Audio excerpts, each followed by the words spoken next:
Hello, good morning. We're going to go ahead and jump into review for our assessment.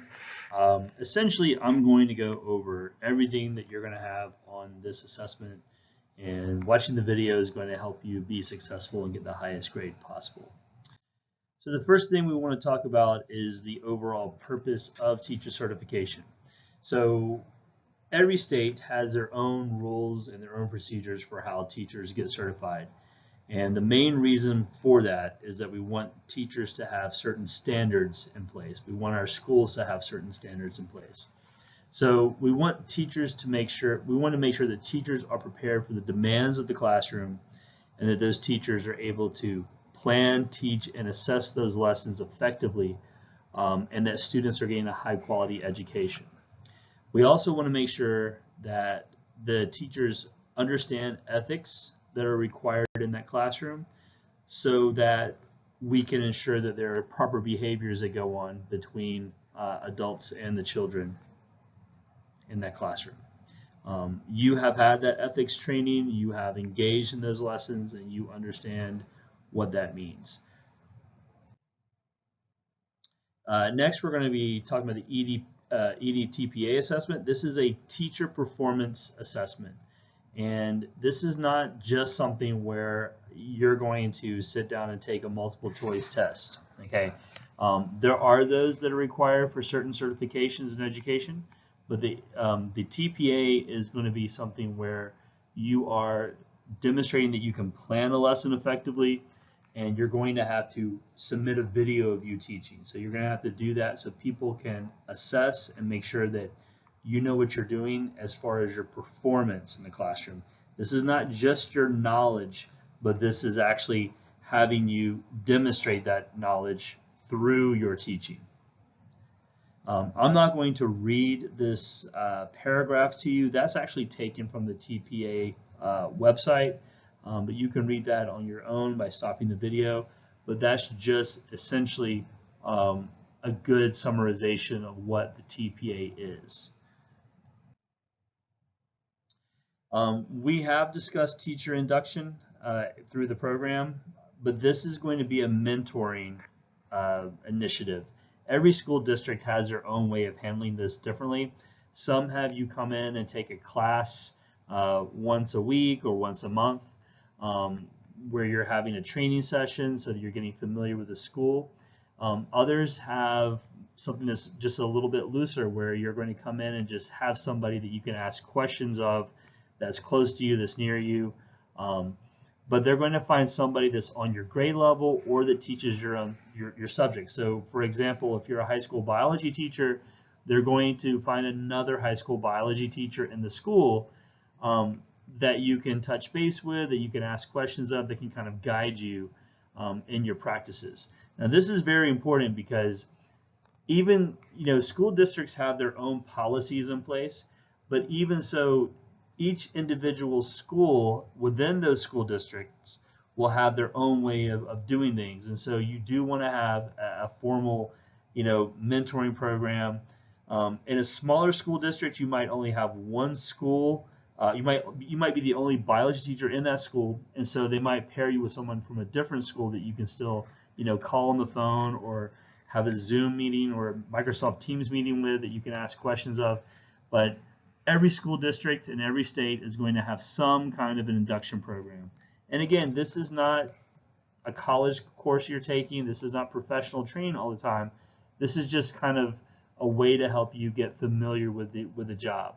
And this is something that all first year teachers, all new teachers should definitely have access to. So next we want to talk about retirement. And I am going pretty fast. I'm trying to conserve your time here. Retirement for teachers is very different from the private sector. In many cases, in the private sector, you have to kind of save your own money, invest that in a 401k. With teachers, we have state pensions. So this is retirement provided by the state. In Georgia, we have the Georgia Teacher Retirement System. And this is going to give you the 60% of the average of your 2 highest years of pay. And it is according to comparing this to like what you might have in a private sector, this is very beneficial in a lot of ways. We don't have to be overly concerned about putting money away for retirement, but we are encouraged to contribute to 403Bs and 457Bs. Now, these work a lot like 401Ks, but the one thing I do want you to know about this is that the Georgia TRS is going to be based on your final salary, which will probably be your highest, and the number of years of service you have. So you have to put in 30. If you put in 20, you're fully vested, but 30 gets you the full retirement. We also have a tiered certification, and this is very different from corporate promotions. So what will happen as you begin teaching is that each year you're going to have a higher level of tier that you qualify for, so you'll get higher pay the more experience you have. You can also get higher pay if you have advanced degrees. So if you have, you'll start out with your bachelor's. If you go back and get your master's degree, you'll get a higher amount of money. If you go back and get your specialist or your doctorate, it's even higher. So the two factors that contribute to what your pay is going to be your degrees that you've earned, as well as the years of experience that you have in the classroom. To get started, you're going to need a bachelor's degree. Now, if you have that bachelor's in something that other than education, so for example, if you have it in something like mathematics, you're going to have to still get that teaching certificate, so there will be additional training involved, and you might be on a provisional certification if you have a different degree. But in order to be in any classroom, you do need to have that bachelor's degree to get started. We will be asked about professional organizations in Georgia. I do want to emphasize that these organizations are not labor unions. So a labor union is something totally different than these. These are organizations that kind of offer mutual support. They offer insurance and other benefits, training. There's symposiums, there's classes you can take, there's different kind of social events you can do as well. But we have two organizations that are the most prominent in Georgia. There's others in addition to these. They're a little bit smaller or newer, but these have been around a very long time. We have the Georgia Association of Educators, or GAE, and this is affiliated with the NEA.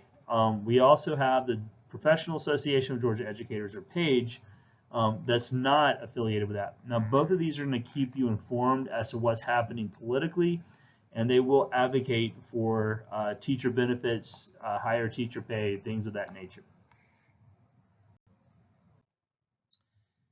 Again, going back to increasing your salaries, the two ways you can increase those salaries for most of us is going to be years of experience or advanced degrees.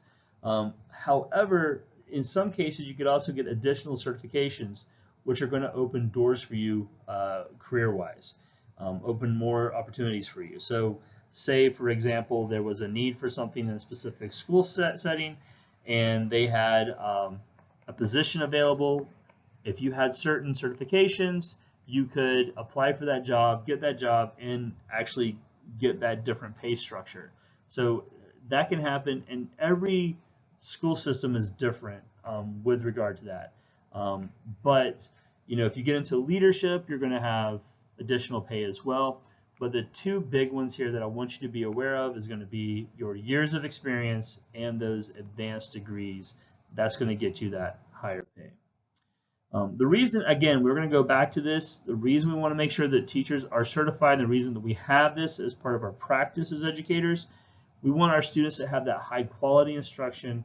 We want to make sure that teachers are prepared for the demands of the classroom. I love the career, and I do encourage you to go into it, but I'm not going to tell you that it's not challenging. We want to have high standards for teachers, but we want to make sure that you're prepared for those challenges as well, whatever they may be. Something else we're going to ask you about is the societal impact that you can have in the classroom. Teachers they have the opportunity to make a difference in their community and the world. And as we educate students, we have to understand that we're actually creating opportunities for them, creating financial opportunities for them. to be someone who's self-efficacious, who's able to accomplish their dreams. And so that's really what we do as educators. That's what we offer to our students. But this career does offer you that chance to have that big impact. And I'm not going to tell you this is the only career that does that, but as a teacher in the classroom, you are able to do that for your students, is to create those opportunities and truly make a difference in their lives. I do want to let you know that I am going to give you 2 essay questions on this assessment. What I need you to do for this is I need you to state your opinion and then support that opinion with facts that you know.